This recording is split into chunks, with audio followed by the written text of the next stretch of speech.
고산 흐르는 세월, 강을 따라 흐르는 생명 제3차 강좌를 맡게 된 영남대학교 도시공학과에 재직 중인 서정인 교수입니다. 대단히 반갑습니다. 제가 제3차 이 강의에서 맡게 된 테마가 고산의 미래를 상상하다 부제로 우리가 꿈꾸는 미래 도시는 과연 어떨까에 대한 내용입니다. 그래서 저희 강의는 이제 세 개 파트로 나누어서 말씀을 드릴 텐데요. 앞으로 먼저 지역의 미래 가치를 생각해 보다라고 하는 소테마로 첫 번째 강의를 해드리고, 그 다음에 두 번째는 도시의 발전과 그에 따른 고민이라는 소테마로 말씀을 드리겠습니다. 그리고 마지막으로는 미래의 도시를 현재의 도시로 읽다라고 하는 테마로 마지막 강의를 해드리도록 하겠습니다. 그래서 오늘은 먼저 고산의 미래를 상상하다에서 이제 지역의 미래 가치를 생각해보다 과연 우리 고산 지역이라고 하는 곳이 어떤 미래의 가치를 가지고 있을까에 대한 이야기인데요. 그럼 과연 미래라고 하는 시점은 과연 어디까지 두는 것이 좋을까? 뭐 여기에는 여러 가지 논란이 있을 수 있습니다만은 일반적으로 저희들이 이 계획을 하는 사람들 입장에서는 이 뭐 단기, 중기, 장기라고 하는 형태로 이 계획의 그 텀을 나누고 있는데요. 좀뭐 미래라고 한다면 뭐 최소한 10년 이상, 뭐 장기라고 보기 때문에 한 10년 이후 정도, 그러니까 뭐 2030년, 40년 정도의 미래는 우리 고산이라고 하는 이 지역은 과연 어떤 가치를 가지게 될까에 대한 테마로 말씀을 드리도록 하겠습니다. 그럼 우선 이 말씀을 드리기 전에 우리가 장래에 대한 예측이라고 하는 부분에 있어서 그래도 좀 더 과학적으로 잘 되어 있는 부분 중에 하나가 바로 기후에 대한 부분이거든요. 그래서 먼저 우리가 어떤 그 고산의 미래라고 하는 부분에 있어서 이 어떤 이 뭐라 그럴까요? 어떤 인프라에 대한 어떤 변화라고 할까? 어떤 가시적인 어떤 그러한 것들에 대한 변화를 논하기 전에 일단 이 기후에 대한 부분이 과연 앞으로 어떻게 변화를 할까라고 하는 부분을 먼저 말씀을 좀 드리고 싶습니다. 기후라고 하는 것은 우리 뭐 라이프 스타일이나 또 아니면은 이 여러 가지 또 인프라에도 미치는 영향이 굉장히 크다고 일반적으로 이야기를 하고 있는 뭐 굉장히 중요한 요소 중에 하나입니다. 자, 그럼 우리의 기후는 앞으로 좀 어떻게 되어질까? 이 고산 지역에 대한 이야기인데요. 사실은 이 고산 지역으로 국한되어서 정확하게 예측을 하기는 굉장히 힘이 들고요. 수승구 단위, 이제 우리가 이 구 단위 정도로는 현재 예측을 하고 있는데, 그 범위 내에서 한번 말씀을 해 드리도록 하겠습니다. 뭐 이런 기사가 나왔습니다. 아마 이 보신 분도 있을지 모르겠습니다만은, 지구 온난화의 영향으로 연안 해수면이 1m 상승하게 되어지면은 대구시에 해당하는 국토, 뭐 거의 우리 뭐 대구시가 여의도 크기 한 300배 정도가 되어지는데요. 이 국토가 물에 잠기게 된다고 합니다. 그래서 최근 연구 결과들에 따르면 2100년이죠. 앞으로 80년 이후에 지구의 평균 해수면은 130cm 정도 상승을 할 것이다. 그래서 이 해발이 높지 않는 곳, 그리고 이제 바닷가 지역들은 대부분 수몰이 되어질 수밖에 없는 뭐 그런 상황에 처할 것이다. 이제 이런 이 예측들이 나오고 있습니다. 자, 그럼 우리가 살고 있는 지역은 과연 어떻게 되어질까에 대한 이야기인데, 요거는 이제 수승구 전체를 가지고 모델링을 이제 한 건데요. 이제 이게 요 축의 값이 연평균 기온의 값이고, 이게 이제 연도가 되어집니다. 그래서 이제 붉은색 선과 흰색 선으로 이렇게 두 개의 선이 나타나는데, 이거는 조금 이 생소한 용어가 나옵니다. 뭐 RCP 6.0, RCP 8.5 이렇게 나오는데요. 여기서 이제 이 RCP 6.0 프로그램이라고 하는 것은, 그렇죠? 이 시나리오라고 하는 것은 뭐냐면은, 우리가 이 온실 이 가스를 이제 좀 많이 줄이려고 하는 어떤 그러한 그 노력들이 굉장히 성공을 할 경우를 이야기를 하고요. 그 다음에 이제 RCP 8.5라고 하는 것은 현재 우리가 온실가스를 배출하고 있는데, 여기에 아무런 제재가 가해지지 않고 그대로 이제 이 배출을 해 나갈 경우 결국 이제 상승이 되어진다라고 하는 것을 의미를 하겠죠. 그래서 이 두 가지 경우를 한번 나누어 보면은 지금 상태로 계속해서 우리가 온실가스를 배출하게 된다면은 한 2050년 그러니까 앞으로 한 30년 이후에는 이 지역의 연평균 기온 1.3도씨 정도 상승을 하게 되고요. 그 다음에 이제 우리가 온실가스를 열심히 좀 줄여나가는 어떤 그런 정책들을 성공을 하게 되면 어느 정도 성공을 합니다. 어느 정도 성공을 하게 되면 30년 후에는 2050년이 되면은 한 0.3도씨 정도 상승을 할 것이다. 굉장히 큰 차이가 있죠. 뭐이 1도의 차이라고 하는 부분은 굉장히 큰 이제 의미를 이제 가지게 되는 건데요. 이제 결국은 뭐 연평균 기온이라고 하는 것은 사실은 이 굉장히 뭐 증가의 폭을 줄여나가는 것이 현실적으로 굉장히 어렵다.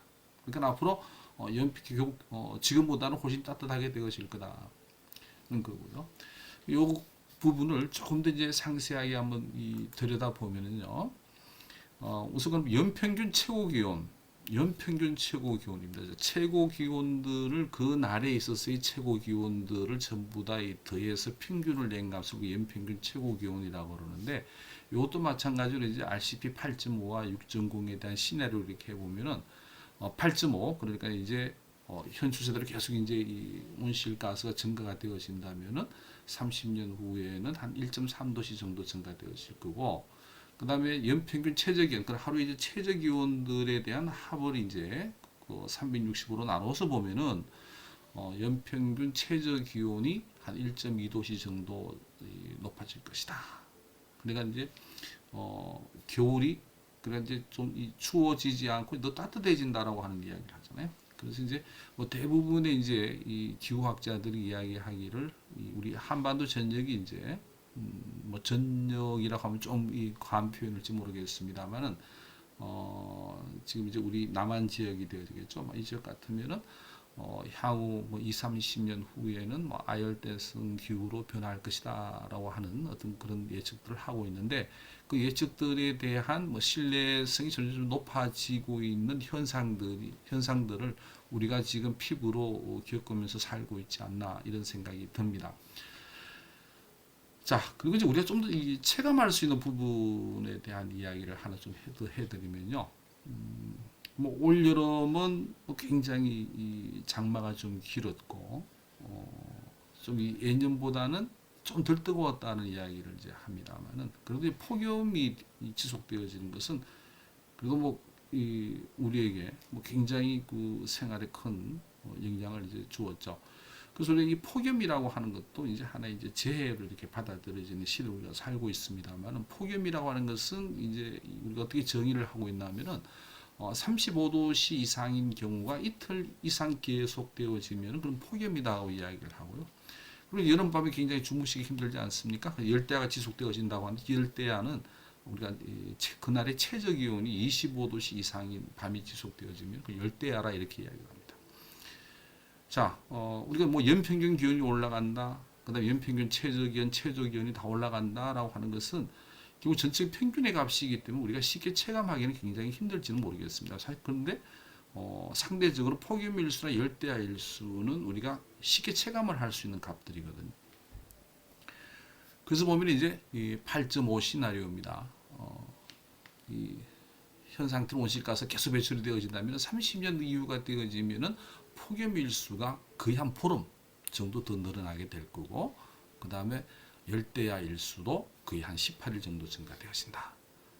결국은 여름철을 우리가 보내기가 지금보다는 더 힘든 상황으로 전개되어질 수밖에 없을 거다. 이제 이러한 예측이 되어지고 있습니다.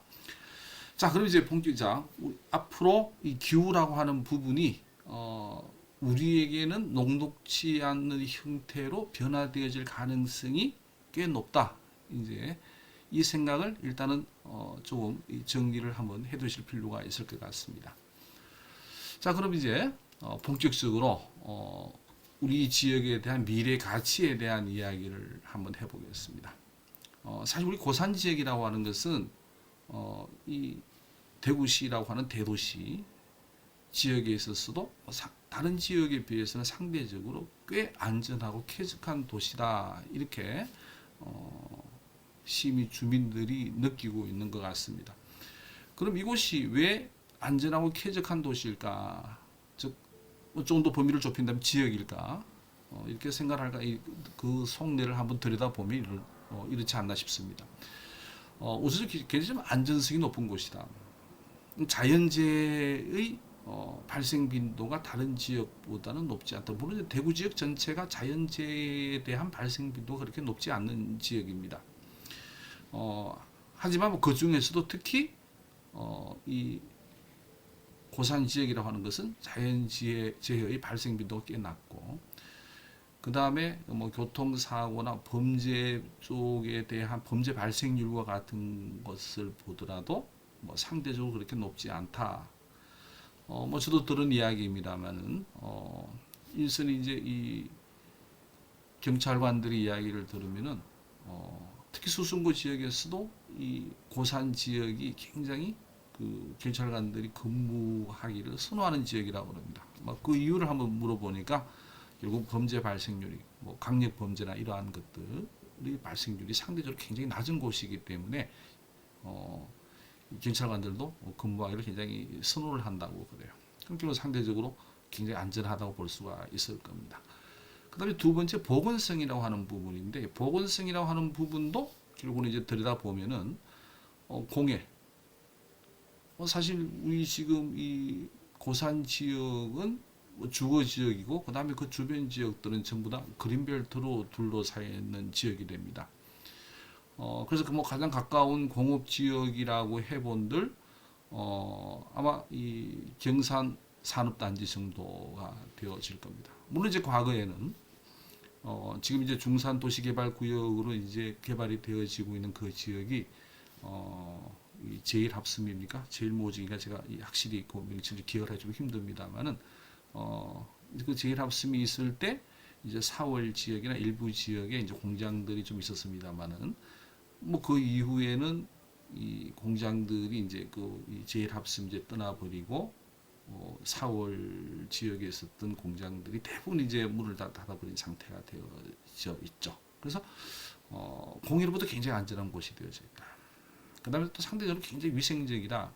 그 이유는 우리가 지금 시지 택지 개발 구역이라든지 아니면 노변 택지 개발 구역과 같이 1982년 이후에 고산이라고 하는 지역이 경산에서 대구 직할시로 이제 편입이 되어지면서 본격적으로 개발되어지기 시작을 한 게 1996년 4, 5년 정도가 되어지는 것을 기억을 합니다. 그래서 한 2000년대 초반에 인구가 이 고산 지역에 한 10여만 정도가 되어지는데요. 그 10여만의 인구, 즉 증가된 그 10여만 인구라고 하는 것은 대부분 이제 새롭게 만들어진 뭐 공동주택이나 또 아니면은 뭐 새롭게 만들어진 단독주택 지역에 있는 사람들이 이제 살게 되어지면서 굉장히 정비되어진, 그러니까 인프라가 제대로 갖추어진 곳에 살 수가 있었기 때문에 다른 지역보다는 상당히 위생적이다 이렇게 말씀을 드릴 수가 있습니다. 그 다음에 이제 굉장히 쾌적하다 이렇게 이제 말씀을 드릴 수가 있는데 편안하고 그 다음에 이제 좋은 기분을 느낄 수 있는 것을 우리가 이제 쾌적하다고 이렇게 말씀을 드릴 수가 있는데요. 우선 편안함을 느낀다고 하는 것은 충분한 녹지, 그 다음에 조밀하지 않는 그런 공간, 좀 개방성 있는 공간이겠죠. 그 다음에 이제 가로의 경관. 뭐 우리 지역에서 뭐 대표적인 가로라고 하는 것은 뭐 잘 아시다시피 바로 달구벌 대로라고 하는 대구 광역시 가장 중요한 이 동서의 축 아니겠습니까? 어떤 그런 것들이 만들어낸 하나의 가로의 경관, 이런 것들이 굉장히 편안함을 주는 지역이다. 또 이제 좋은 기분을 준다. 좋은 기분이라는 것은 뭐 일조나 뭐 통풍이나 또 조용함과 같은 것들인데, 근데 이런 것들이 다른 용도 지역과 혼재가 되어져 있지 않는 지역이기 때문에 상대적으로 뭐 쾌적성이 굉장히 좀 뛰어난 곳이다 이렇게 말씀을 드릴 수가 있습니다. 그 다음에 이제 개성이라고 하는 부분을 우리가 역사성, 문화성, 현대성에서 찾고 있는데 아마 앞선 강의에서 우리 지역 역사성에 대한 이 내용은 벌써 아마 이 이야기를 잘 들으셨을 테고요. 그다음에 이제 최근에 이 문화성이나 현대성 뭐 이런 부분들은 특히 뭐 알파시티나 이런 것들을 통해서 이제 많이들 만들어지고 있거든요. 그래서 이런 부분에 있어서는 이 우리 고산 지역이라고 하는 것은 대구시 여타 지역 또는 뭐 경산 지역도 포함해서 비교를 해본다 그러면은 상대적으로 상당히 우위에 위치해 있는 곳이 아닌가 이런 생각이 듭니다. 자, 또 그 다음에 우리가 이야기할 수 있는 것이 바로 이 접근성이라고 하는 부분인데, 뭐 긴급 행동, 즉 뭐 경찰서 어떤 뭐 범죄가 일어난다, 어떤 사고가 일어난다고 했을 때 굉장히 신속하게 대처가 되어질 수 있는 어떤 그런 기관이나 또 이제 병원과 같은 것들이 우리 이 지역 내에 있다라고 하는 부분이죠. 또 이제 일상 행동이죠. 뭐 통근, 통학, 쇼핑, 금융, 행정, 병원 이런 것들이 굉장히 잘 갖추어져 있는 곳이다. 그 다음에 이과 더불어서 여가 행동이라고 하는 부분입니다. 즉 자연과의 접촉, 뭐 조금 전에도 제가 우리 지역이 그린벨트로 둘러싸여 있다고 말씀을 드렸습니다만 뭐 조금만 나가면은 뭐 하천에 나갈 수가 있고 그다음에 산에 오를 수 있는 그런 장점을 가지고 있는 곳이다. 그다음에 오락, 스포츠, 문화, 예술 뭐 이런 부분들은 아직도 조금 부족한 부분이 존재하기는 합니다만은 다른 지역에 비해서는 상당히 여가 행동을 즐기기가 굉장히 좀 편리한 곳이 아닌가 이런 생각이 듭니다. 그래서 이러한 부분들에서 우리의 이 지역의 즉 고산의 미래 가치라고 하는 부분들이 존재하지 않느냐 생각을 하는데요. 자, 그러면 좀 더 우리가 세밀하게 어떤 부분에서 이 고산의 미래 가치를 찾을 수 있을까? 이 부분에 대해서 우리가 한번 생각을 정리를 해볼 필요가 있을 것 같은데요. 우선 핑크빛 계획, 우리 지역의 미래를 결정해주는 가장 중요한 이 행정계획이라고 하는 것은 도시기본계획입니다. 대구광역시의 도시기본계획. 이제 최근에 수립되어진 2030, 2030년 도시기본계획이 이제 수립이 되어졌습니다만은 그 계획 속에서의 우리 고산 지역에 대한 이야기는 어떨까? 뭐 당연히 좀 더 발전적인 모습으로 가지고 가고자 하는 내용들이 있겠죠. 그 계획들 속에서 우리 이 고산의 미래 가치를 한번 찾아볼 수 있을 것 같고요. 그다음 두 번째 이제 우리 이 도시 인프라라고 하는 부분입니다. 우리 이 고산 지역이 가지고 있는 인프라는 굉장히 다양한 인프라들이 있습니다. 뭐 가장 큰 것이 도로가 되어질 거고, 그다음에 이제 지하철 2호선이 달리고 있다라고 하는 부분이죠. 이거는 뭐 어마어마한 가치를 가지고 있는 거다. 그다음에 이제 우리 주위에 널려 있는 수없이 많은 자연 공간들, 그다음에 유형의 자원들이 있습니다. 뭐 유형의 자원들이라고 하는 것은 가장 대표적인 것이 뭐 건축물이 해당이 되어집니다만은 또 아니면은 유형 문화재라고 하는 부분도 여기에 포함이 되어질 수 있겠죠. 그다음에 이제 무엇보다도 이 중요한 이 미래 가치가 바로 사람에게 있다. 이 고산 지역에 살고 있는 사람에게서 우리 미래 가치를 찾아낼 수가 있을 것 같아요. 그다음 마지막에 또 예술이라고 하는 부분도 또 이 부분에서도 이 고산의 어떤 미래 가치를 찾을 수 있지 않을까 이런 생각을 해 봅니다. 자, 그럼 이제 이런 부분들 하나씩 하나씩 이제 살펴보도록 하겠습니다.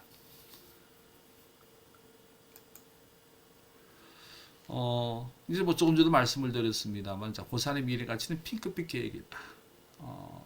그래서 이제 가장 대표적인 것이 바로 이제 2030 대구 도시기본계획에서의 고산 지역과 관련되어진 것인데요. 여기서 좀 특이할 만한 내용들을 좀 간추려 봤습니다.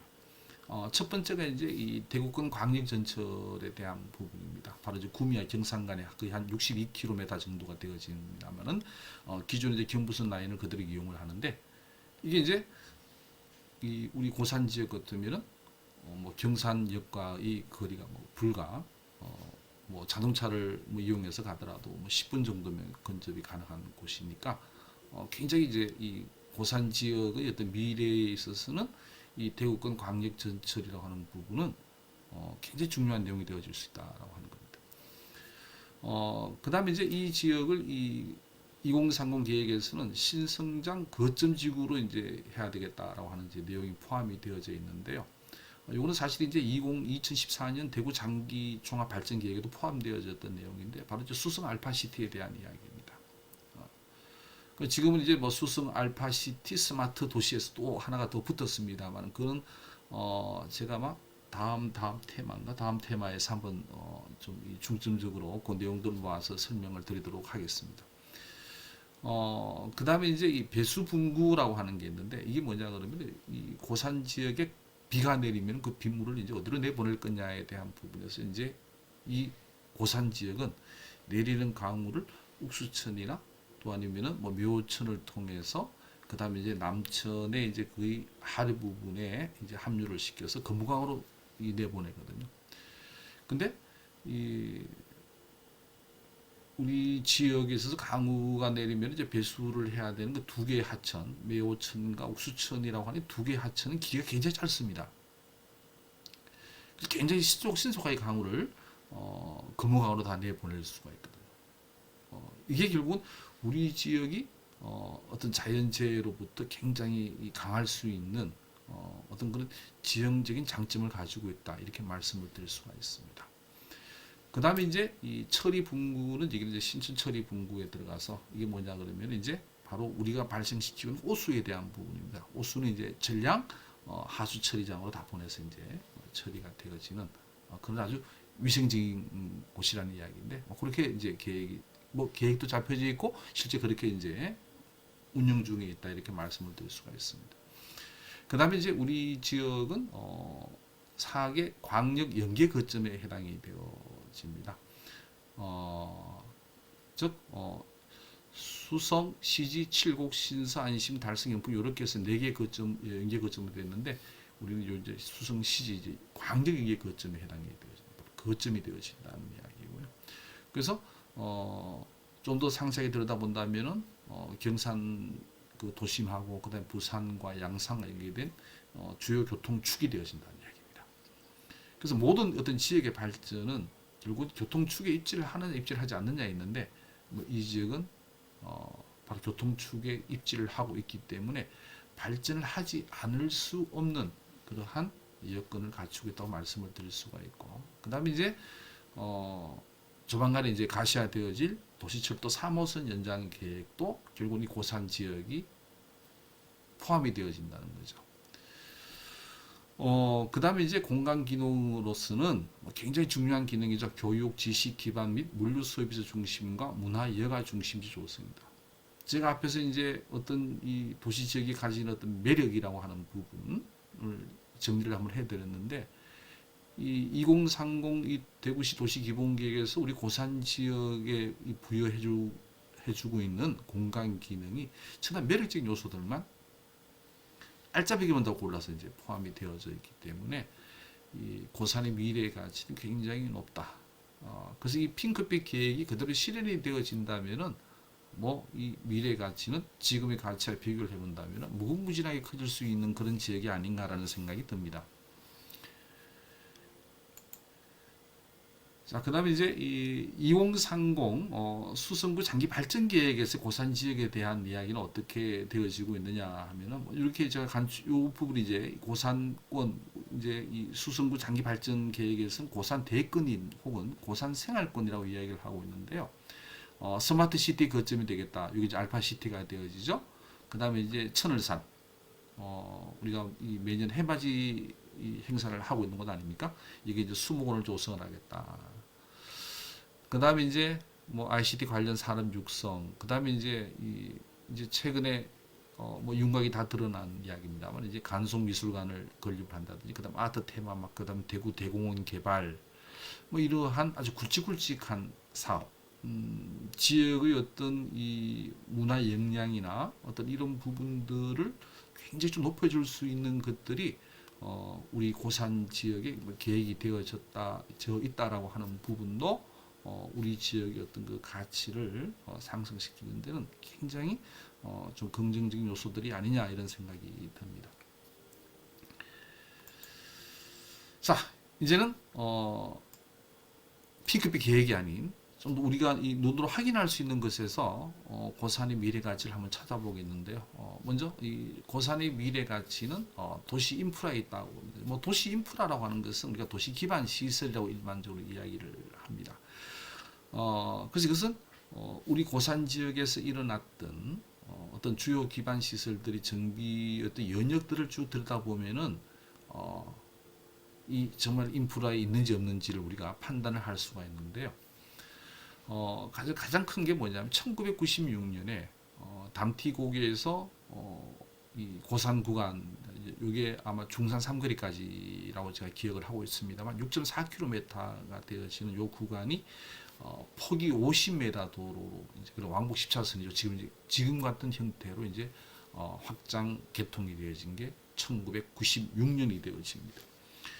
그래서 사실 1996년에 이 담티고개에서 고산 구간이 이제 확장 개통이 되어지면서 97년에 CG 택지개발 사업지구의 사업이 이제 시작이 또 되어지죠. 그다음에 2001년에 이제 대구 스타디움이 개장이 되어졌고요. 그다음에 2005년에는 지하철 2호선이 완전 개통이 되어집니다. 그다음에 2011년에는 대구 시립미술관이 개관이 되어졌고, 그다음에 동연에 수성 패밀리 파크가 만들어지게 됩니다. 그다음에 이제 2012년에는 대구 그 지하철 2호선이 이제 경산 영남대까지 이제 연장 개통이 되어졌고요. 사실 2012년에 연장 개통이라고 하는 것을 통해서 이 경산과 어떤 이 시지 지역의 어떤 그 관계라고 하는 부분이 굉장히 더 가까워져 버리는 게 되어졌죠. 그 다음에 2014년에 옥수천 정비가 끝나게 됩니다. 요때 옥수천 정비는 이제 하천 재해 예방 사업이라 해서 어느 정도 규모로 이 사업을 했냐면은 지금 요 부분이 지금 옥수천 정비 사업의 모습이 됩니다만은 100년에 가장 많이 내리는 강우, 그리고 우리가 100년 빈도로 합니다만 그런 강우가 내리더라도 이 하천이 범람되어지지 않을 정도로 이 물이 흐를 수 있는 공간을 충분히 확보하는, 물론 이제 제방을 이제 정비를 하고 하상을 굴착하는 그런 사업들을 했습니다. 그리고 뭐 육수수 사업을 하면서 또 이제 친수환경 정비 사업을 이제 실시를 했기 때문에 이제 많은 주민들이 뭐 산책을 하신다든지 어떤 이런 이제 활동들이 가능하도록 정비가 되어졌죠. 그 다음에 이제 2015년에 고산도서관이 이제 개관되어지고 그래서 아마 이 지역이 굉장히 수건 사업 중에 하나였을 겁니다.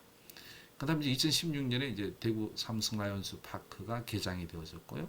그 다음에 2017년에는 이제 묘천이 또 정비가 되어집니다. 이때는 이제 고양이강 정비 사업이라서 이제 이 사업은 제 기억은 아마 국토교통부로부터 지원을 받아서 그 사업이 이루어진 걸로 알고 있습니다. 그 다음에 이제 2020년에 이제 오게 되면은 대구 농업 이제 마이스터 그 수영장이 개장이 되어지죠. 사실 이 수영장이 없었던 곳이었는데 사실 2020년에 이 수영장이 이제 개장되어짐으로 해서 상당한 기반 시설들에 대한 부분들이 이제 갖춰지기 시작했다. 물론 이제 좀 더 그 규모가 크면은 더욱더 좋겠습니다. 여하튼간에 어떤 형태든 간에 이 지역에 있어서의 여러 가지 어떤 매력들을 창출시킬 수 있는 기반 시설들이 이제 만들어짐으로 해서 지역의 어떤 그 가치를 굉장히 올려주었다, 이렇게 말씀을 드릴 수가 있고, 또 이런 것들을 통해서 미래의 가치 또한 굉장히 높아지지 않을까 이렇게 예측을 해봅니다. 자, 그 다음에 우리가 미래의 가치를 이제 찾을 수 있는 부분 중에 하나가요, 자연 공간이 있다고 봅니다. 자, 어떤 자연 공간이냐, 이제 요 부분이 우리 이제 고산 지역이 이미 개발되어진 지역, 지금 요 지역이 이제 앞으로 개발 예정인 이제 그 연호 지역이 되어집니다. 요 부분이 이제 알파시티 부분이 되어지고 여기 이제 이 노변 그 다음에 고산 지역이 되어집니다만은 이 지역들이 전부 다 개발 제한 구역으로 이제 둘러싸여져 있습니다. 물론 이제 연호지구나 뭐 알파시티의 경우 전부 다 개발 제한 구역을 이제 해제를 해 가면서 우리가 지금 시가지가 지금 확장이 되어지고 있는데요.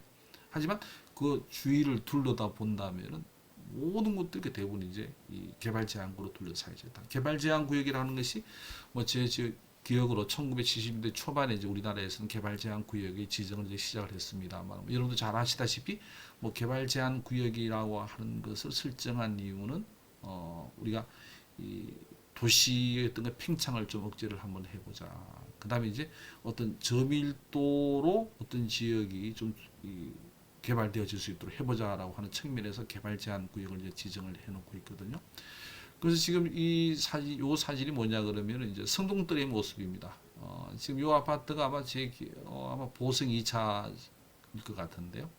뭐 이 성동들이나 이런 부분들이 개발 제한 구역으로 이제 묶여짐으로 해서 어떤 지역의 쾌적성을 사실은 더 높여주고 있죠. 이 부분이 이제 야구장에서 본 이제 지금 뭐라면 라팍이죠. 라팍에서 이제 그 담티 쪽으로 이제 쳐다본 부분입니다만은 좀 내려가 요 부분이 이제 앞으로 여러 지구로 이제 개발이 되어질 지역입니다만 그렇다고 아직까지 굉장히 많은 이제 개발 제한 구역들이 우리 지역을 에워싸주고 있기 때문에 이 지역의 자연성이라고 하는 부분은 앞으로도 계속 좀 존치되어질 가능성이 높다.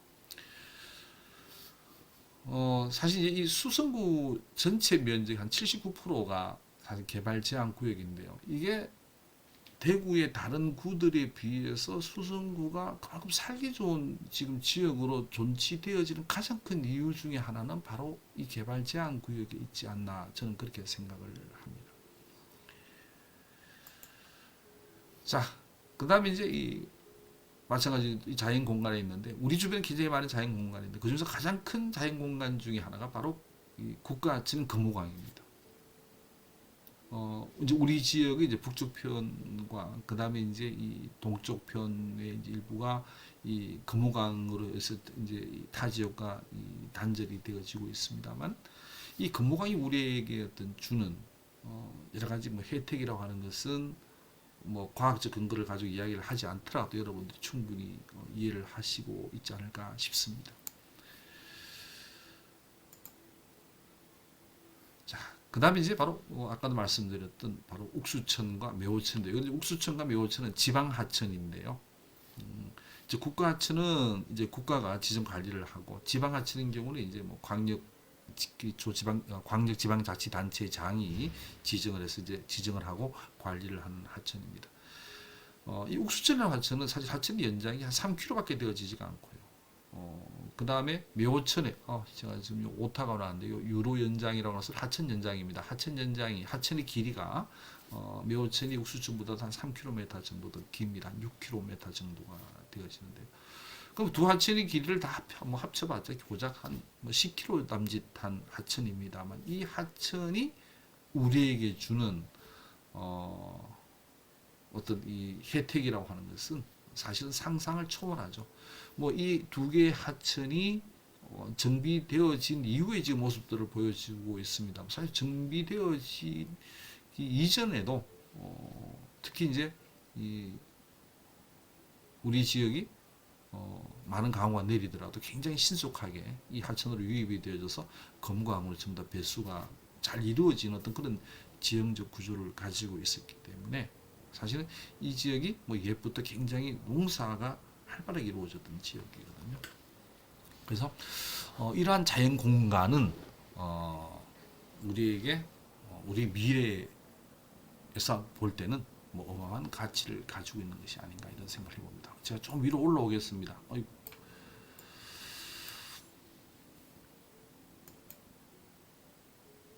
자, 그 다음에 이제 또 하나의 공간이 있는데요. 바로 이제 대구 농업 마이스터 고등학교입니다. 지금 이 학교 면적을 제가 지금 확실히 기억을 하지 못하고 있는데요. 이 학교가 지금 부속림, 그러니까 이제 산지도 가지고 있는데, 뭐 전부 이 부지하고 다 합치면은, 제가 옛날에 이 대구 농업 마이스터를 방문했을 때 들은 이야기입니다. 한 140만 평 정도가 되어진다고 합니다. 아마 지금 이 부지만 하더라도 한 4, 50만 평은 좋게 될 것 같다. 좋게 될 겁니다. 근데 이 대구 농업 마이스터고, 뭐 과거 이름은 대구 농림 학교였는가 뭐 그랬을 겁니다. 이게 아마 1910년인가 뭐 개교가 되어졌으니까 지금 한 110년 정도 되어지는 굉장히 역사가 있는 학교인데요. 근데 이 학교가 뭐 한 110년부터 이 자리에 있었다면 굉장히 어떤 역사적 가치가 있을 텐데 사실 1981년에 1981년이라고 하는 것은 이 지역이 이제 대구가 직할시가 되어지면서 이 지역이 이제 대구시 고산면에 편입이 되어질 때 이 학교가 이 지금의 아마 어디입니까? 대구은행 본점 부근 자리가 되어지겠네요. 아마 거기에서 이리로 이전을 해온 걸로 알고 있습니다. 그래서 하여튼 이 학교가 과거에 있었던 자리들, 아마 최초 있었던 자리가 지금 경북 4대 보수고등학교 자리쯤 되어진다고 제가 기억을 하고 있는데요. 그게 하여튼 이 학교가 옮긴 이후에 그 적지라고 그러거든요. 그런 토지들이 다 뭐 도시화가 되어지고 그런데 뭐 여하튼간에 이 토지, 이 학교가 뭐 앞으로 계속 있든 없든 간에 지금 이 공간이 주는 우리에게 어떤 혜택은 굉장히 크지 않나 이런 생각을 해 봅니다. 자, 그다음에 이제 도로 공간을 한번 생각을 할 필요가 있는데요. 우리가 지금 달구불 대로의 폭언이 50m라 그러잖아요. 그럼 왕복하면 100m가 되어집니다. 그래서 우리가 이걸 이제 도로를 분류를 할 때 이제 부르는 광로, 넓을 광자를 써서 광로라고 이제 부르는 이제 도로인데, 사실 이 대구의 어떤 그 중요한 상징 중에 하나로 사실은 이 달구불 대로가 여러 사람들에게 좀 기억이 되어지고 있는 이 도로 중에 하나입니다. 그리고 이 달구불 대로가 시지지구를 이제 우리 고산 지역이죠. 고산 지역을 통과할 때 구간에는 이게 이제 시지 택지 개발 사업을 할 때 지정이 되어졌던 부분들이기도 합니다만은 뭐가 있나 그러면 완충 녹지들이 있습니다. 이 완충 녹지에 대한 부분은 이제 나중에 좀 더 제가 상세히 정리를 해드리겠습니다만은 이 넓은 도로, 그리고 이 도로는 자동차 중심의 시대에서 우리가 이제 생각했던 이제 도로거든요. 근데 이제 앞으로 이 시대, 그리고 우리가 이제 이 도로가 1980년대에 이제 계획이 되어질 때는 하여튼 이 차들이 많이 다닐 수 있는 도로를 만들자. 그다음 우리가 이제 1990년대로 이제 넘어오면서는 이제 지하로 달리자라는 시대로 지금 와서 결국 이제 지하철이 달리고 있잖아요. 이제 앞으로 시대는 뭐 여러분도 잘 아시다시피 뭐 자동차의 경우도 이제 자율 자동차 시대로 이제 들어가지 않습니까? 뭐 자율 자동차 시대를 뭐 0, 1, 2, 3, 4, 2, 4 이렇게 레벨로 쭉 구분을 하고 있습니다만은 마지막 레벨의 단계까지 이제 자율 자동차 시대가 오게 된다 한다면은 우리 인간은 자동차를 승차를 했을 때 자동차 운전을 전혀 간섭을 하지 않는 상태를 이야기를 하거든요. 그러니까 내가 어디 목적지만 입력을 시키면 그 자동차가 나를 목적지에다가 데려다주는 시대. 그렇다면 이 자동차들이 굉장히 효율적으로 이 도로 공간을 이제 주행을 해 버리기 때문에 사실 이 정도의 넓은 도로가 앞으로, 즉 자동차가 달릴 수 있는 이 차선의 수는 앞으로는 훨씬 줄여도 된다. 그걸 가지고 우리 이제 도로의 다이어트라고 하는 개념도 이야기를 이제 하기도 합니다만은, 그러면은 차선이 좀 줄어들고 또 이제 지금 여기 나타나 있는 것과 마찬가지 이러한 녹지들, 완충 녹지들을 좀 앞으로 또 활용할 수 있는 그런 가능성이 굉장히 높아지고 있다, 이렇게 말씀을 드릴 수가 있습니다. 그래서 제가 잠깐 한 예를 소개를 해드릴까 싶은데요. 뭐 이런 형태도 가능하지 않겠느냐. 지금 하나, 둘, 셋, 넷, 편도 5차선, 양쪽 하면 10차선 아닙니까? 중앙식 수대가 있고, 그 다음에 이제 이 도로 이제 연도변이죠. 이제 그 보도와 이제 차도를 이제 구분하는 곳이 또 식수대가 있고, 분리대 역할을 하죠. 그 다음에 이제 자전거 도로가 있고, 보도가 되죠. 건물이 있습니다. 그럼 앞으로 시대는 어떻게 과연 변화를 할 수가 있을까? 뭐 이 차선의 수를 줄인다면 뭐 이게 뭐 앞으로 뭐 3차선만 필요할지 2차선 필요할지 그건 잘 모르겠습니다. 미래의 세대. 아까도 말씀드렸습니다만 이거는 지금 한 20년, 뭐 10년, 20년, 30년 뒤를 한번 보자는 이야기입니다. 그럼 이제 기존에 이제 이 차도라고 하는 부분들의 일부는 자전거도 또 이제 이 식수대를 이제 굉장히 좀 이 풍부하게 설치를 하고 우리가 이 보도를 이용하는 이 공간에 휴게를 할 수, 쉴 수 있는 어떤 그런 곳들도 만들 수 있지 않을까. 근데 우리가 이제 뭐 유럽의 도시들에서 많이 볼 수가 있죠. 그게 이제 이 뭐 도로가에 앉아서 뭐 스트리트 바라고 그럽니까? 뭐 이 차를 마시기도 하고 뭐 이러한 곳들이 만들어질 수가 있을 것이다. 이거는 결국은 우리의 기후 변화와 다 관계가 되어지고요. 결국 제가 아까도 말씀드렸으면 아열대성 기후로 바뀐다고 했잖아요. 겨울이 따뜻해지고 뭐 이러한 어떤 이 기후로 변화를 한다면은 야외에서 우리가 활동을 하는 시간들이 좀 더 늘어날 수가 있을 것이다.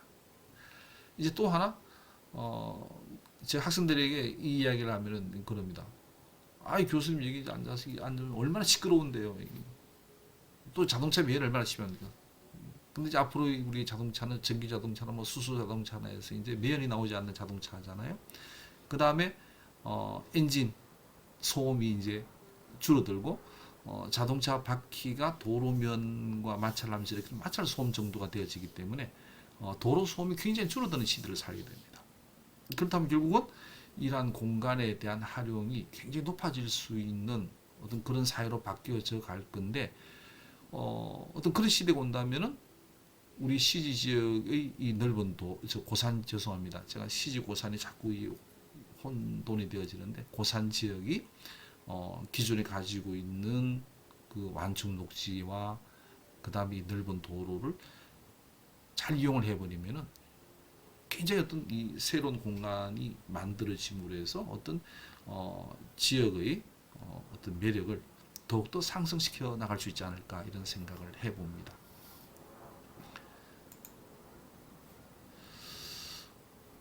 그래서 이제 결국은 뭐 이러한 모습입니다.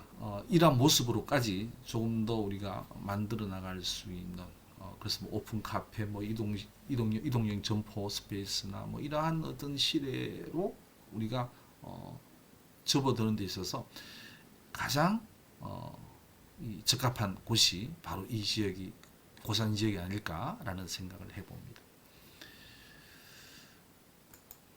자, 그 다음에 이제 생각을 할 수 있는 우리 고산의 미래의 가치는 유형 자원이 있는 것이 아닌가 생각을 하는데요. 지금 이제 몇 개 유형 자원들에 대한 지금 이 선사 시대의 유물들이죠. 지금 이 사진의 경우는 사활동 지성묘 분 지성묘 군인데요. 이게 아마 보성 2차 아파트에 지금 제 기억으로 하면 서초변 끝에 이제 부지에 지금 있는 거고요. 이게 이제 요 사월 교회입니다. 요 사월 교회 이제 옆쪽에 있는 또 지성묘가 되죠. 뭐 이러한 이 유형 자산 또 아니면은 뭐 건축적으로 굉장히 높이 평가를 받고 있는 것 중에 하나입니다만 대구 스타디움이라든지 그다음에 이제 제가 여러분들 이번에 이 말씀 좀 드리기 위해서 지역의 답사를 좀 해봤습니다만은 아무래도 이 지역이 옛날에는 농업 중심의 지역이었기 때문에 어떤 건축물이나 이러한 자산들이 사실 굉장히 좀 적은 좀 그런 좀 안타까운 지역이기도 합니다. 그래서 여기 아마 1970년 여기 4월 교회인데요. 1970년대 말인가 1980년대 초반에 아마 이 건축되어진 건축물인 것 같습니다. 그래서 뭐 근대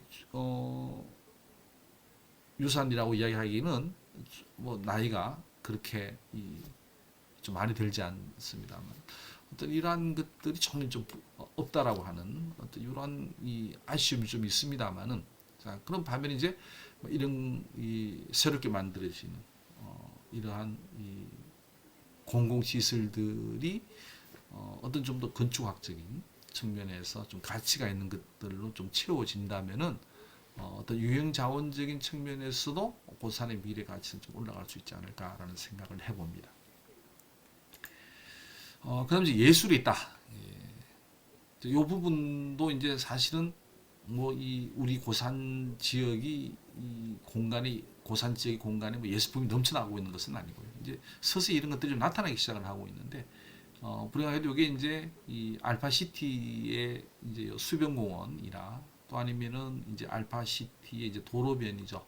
이제 이러한 이제 이 조형물들이 이제 들어섬으로 해서 어떤 이 지역의 예술성이라고 하는 부분들을 조금씩 올려주고 하고 있는데 이제 이러한 것들이 이 지역 내에서 점차적으로 좀 확대가 되어진다면은 뭐 지역 전체의 예술성이라고 하는 부분이 좀 더 향상되어질 수 있지 않을까라는 생각을 해봅니다.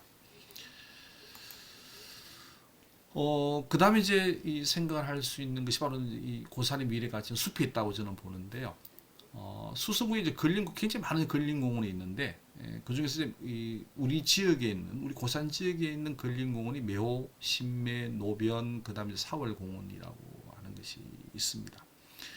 사월공원은 아직까지 미조성인데요. 뭐 다른 지역들에 비해서 고산 지역에는 근린공원이 꽤 많은 편입니다. 그래서 이 근린공원이라고 하는 곳에는 굉장히 많은 나무들이 이제 식재가 되어져 있는데, 뭐 여러분들 뭐 잘 아시다시피 지금 뭐 우리 주변에 예를 들면 뭐 성주군에 가면은 성주 성박숲 뭐 이러한 것들이 천년기념물이거든요. 뭐 영천시에도 있고 그다음에 이제 몇 군데 가 보면은 결국 뭐 2, 300년 전에 이 평지에 식재한 숲들이 지금은 천년기념물로 지정이 되어진 곳이 많습니다. 그러면 우리 지역에도 이러한 이제 이 근린공원에 굉장한 면적들을 가지고 있기 때문에 이러한 곳들에 제대로 우리가 이 명품의 숲을 조성을 해 나간다면은 이 고산 지역은 200년, 300년 후에 뭐 천년기념물로 된 숲으로 가득 찬 그런 곳으로도 될 수 있지 않을까 이런 생각을 한번 가져봅니다. 자, 그래서 이 숲에 대한 부분들을 좀 더 들여다보면요. 사실 우리 주변에는 이 고산 지역에는 이 가로수도 사실 굉장히 다양한 이 수종으로 구성이 되어져 있는 것을 알 수가 있는데요. 이제 이 부분이 지금 신매역 내거리 제가 이 위치를 금방 지금 떠오르기가 좀 힘이 듭니다만은 여기 지금 메타스퀘어로 지금 이제 가로수 형성이 조성이 되어져 있는 곳들이죠. 이제 이러한 이제 굉장히 거목으로 지금 벌써 성장이 되어져 있습니다만은 이제 이러한 것들도 우리에게 굉장히 중요한 자산이 되어질 수 있고 그다음에 여기 이제 완충 녹지들이 현재 뭐 식재되어진 나무들이고 입니다만은 뭐 그렇게 좀 수종들이 좀 뛰어나지를 못합니다만 이런 공간들 또 이제 우리 지역은 이 도로 부분에서 보도 부분이 굉장히 넓게 확보가 되어지는 곳들이 꽤 많이 있습니다. 그리고 이러한 공간들이 이제 앞으로 우리에게 좀 더 유용한 자원으로 활용할 수 있는 뭐 여기서 예를 들면 뭐 숲의 면적을 더 넓힌다든지 해서 어떤 이 지역 전체의 어떤 자연성이라고 하는 부분들을 조금 더 강화시킬 수 있는 어떤 그런 가능성을 굉장히 많이 가지고 있는 곳이다 이렇게 말씀을 드릴 수가 있습니다.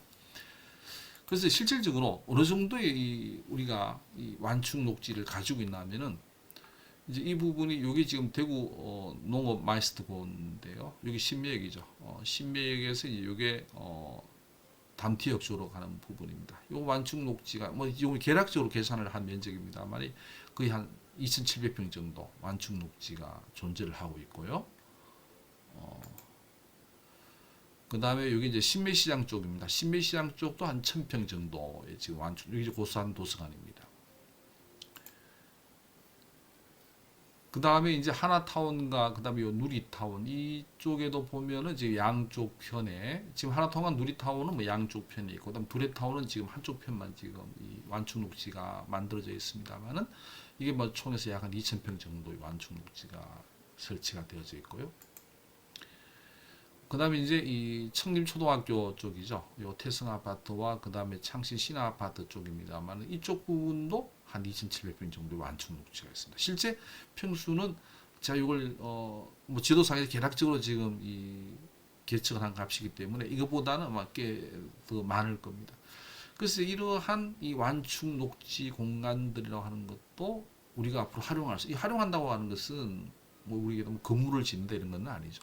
좀 더 이제 이 아주 멋진 숲으로 이제 만들어 낼 수가 있는 어떤 굉장히 중요한 공간들을 이 고산 지역은 가지고 있다고 하는 겁니다.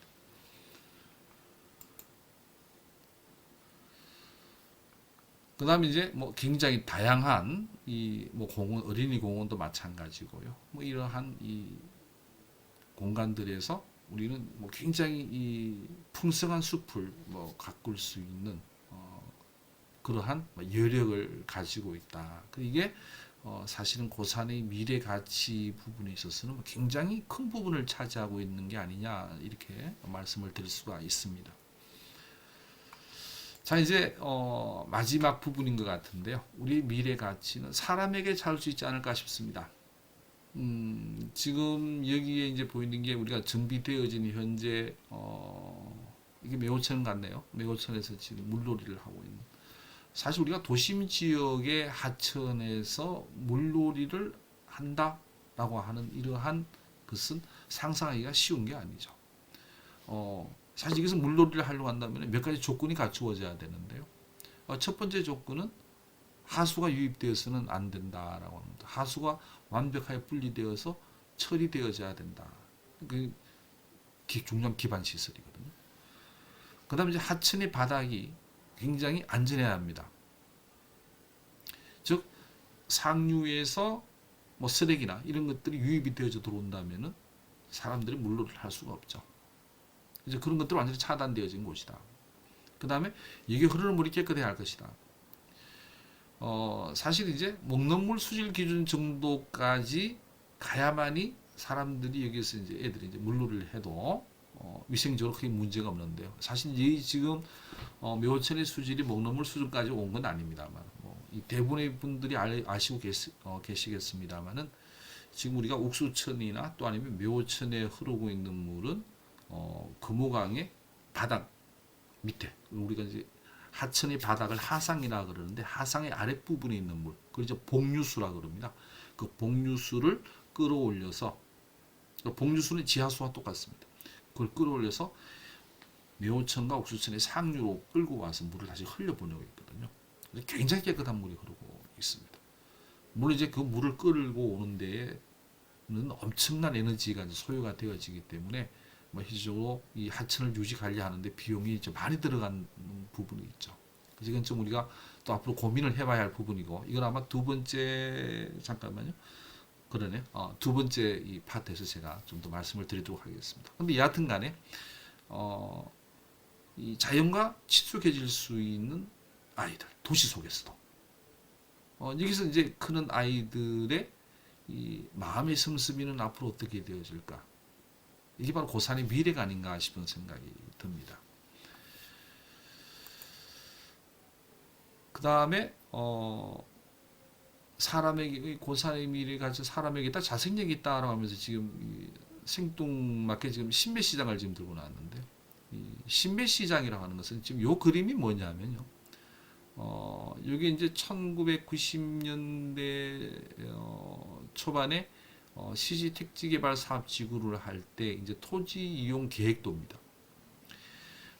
지금 요렇게 지금 노랗게 표시한 지역, 요게들이 이제 뭐냐면은 바로 단독주택 지역이고요. 요게 이제 파랗게 이게 학교고, 요놈들이 이제 뭐냐면은 공동주택이 되어지고요. 여기 이제 상업지역에 대한 표시입니다. 이제 단독주택 지역이 지금은 뭐로 된다 그러면 시장이 되어졌습니다. 2014년에 6년 전에 이 신매시장이 전통시장으로 지정을 받게 됩니다. 전통시장이라고 하는 것은 이제 이런 조건들을 이제 갖추게 되면 전통시장이 되어지는데, 결국 자생적으로 계획은 이렇게 계획을 하지 않았는데 결국 사람들이 움직임에서 어떤 지역을 우리에게 굉장히 필요로 되어지는 곳으로 바꾸어 버렸거든요. 이게 사람의 힘입니다. 이게 이쪽 사람들이 가지고 있는 굉장히 큰 매력이 아닌가. 결국 우리 스스로가 어떤 우리 지역을 어떤 형태로 만들어 갈 수 있다라고 하는 그 힘이 이 지역에 존재한다라고 하는 것을 보여주는 대표적인 사례가 아닌가. 그래서 우리가 일반적으로 도시라고 하는 것은 살아있는 유기체라고 일반적으로 많이들 이야기를 하거든요. 결국 살아있는 유기체라고 하는 것에 있어서의 즉 무생물인 도시를 움직이게 하는 것은 사람이란 말입니다. 그래서 굉장히 활발한 어떤 그 활동들이 전개되어질 수 있는 곳이 바로 이 고산 지역이 아닌가. 이제 앞으로 이러한 움직임들 또 어떤 곳에서 일어날지 굉장히 저도 예의주시를 하고 있습니다만 굉장히 재미있는 현상이 아닌가 이런 생각을 가져봅니다. 그 다음에 이 마을 가꾸기인데요. 근데 길가에 있는 가로수 이런 곳에 이제 조그만 하단을 조성합니다. 이걸 이제 전문 용어로 비오톱이라고 하는데 아주 소규모의 비오톱을 이게 관공서에서 하는 것이 아니고 이제 주민 그 앞에 있는 가게의 주인들이 이제 그 거리를 가꾸고 있는 거죠. 이러한 것들이 여러 곳에서 이제 보여진다라고 하는 겁니다. 그래서 내 스스로 내가 살고 있는 마을을 아름답게 만들어 나가는 어떤 이러한 이 정신들이 굉장히 이제 뿌리를 내리고 있는 곳이다. 이게 고산의 미래의 가치를 굉장히 높여주는 요소가 아닌가 이런 생각을 해봅니다. 그다음에 이제 뭐 지역의 경관을 창조하기 노력. 우리 사람들에게서 이제 결국 뭐 본인들의 가게나 또 아니면 본인들의 건물 앞에 어떤 형태로 이제 이러한 녹지 공간들을 만들어. 물론 이제 뭐 건축법에 의해서 반드시 녹지 공간을 만들어 나가야 하는 부분도 있기도 합니다만은 어떤 그런 공간들을 굉장히 아름답게 가꾸려고 하는 어떤 이러한 노력들이 굉장히 좀 활발하게 일어나고 있는 것이 아닌가.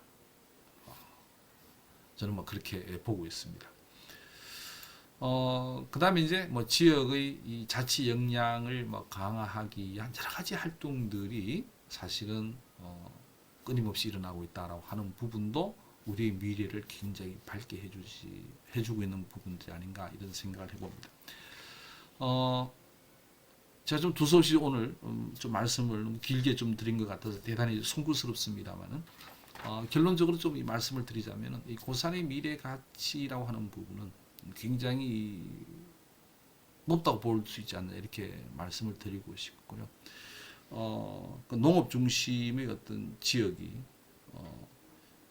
어떤 대구 지역과 경산 지역의 중간에 있으면서 어떤 그 발전의 틀 속에서 굉장히 좀 밀려나갔던 곳이 지금은 대구의 어떤 지역보다도 살기 좋은 지역으로 지금 뿌리를 내리고 있는 데는 굉장히 제가 오늘 말씀드린 이러한 다양한 요인들이 작용을 해서 이 우리의 어떤 가치를 높여주고 있지 않나 생각합니다. 근데 그 중에서 가장 중요한 것은 뭐 두 가지를 저는 그 말씀을 드리고 싶은데요. 첫 번째 바로 이 그린벨트라고 하는 부분과 즉 개발 제한 구역이죠. 그 다음에 여기에 살고 있는 사람들입니다. 그래서 우리 모두가 이 지역을 정말 명품의 지역으로 한번 만들어 가기 위해서 조금 더 많은 아이디어를 내고 또 같이 힘을 합쳐서 이 지역을 갖고 나가면은 우리 가치는 더욱더 높아지지 않을까 생각을 해봅니다. 오늘 강의는 이상으로 마치도록 하겠습니다. 자, 감사합니다.